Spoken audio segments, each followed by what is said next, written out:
అందరూ వస్త్రములు కాదు, మీ హృదయాలు కుమ్మరించండి, మీ హృదయాలు కుమ్మరించండి. కన్నీటితో నా ప్రభు పాదాలు కడగండి. దాటి వెళ్ళని నా ప్రభు కరుణమూర్తిగా నిన్ను సమీపిస్తూ ఉన్నాడు. దోషమే నిన్ను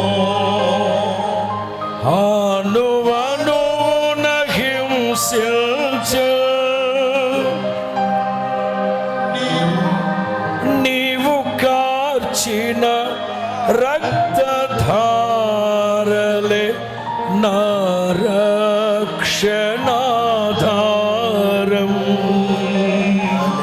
నీవు కార్చిన రక్త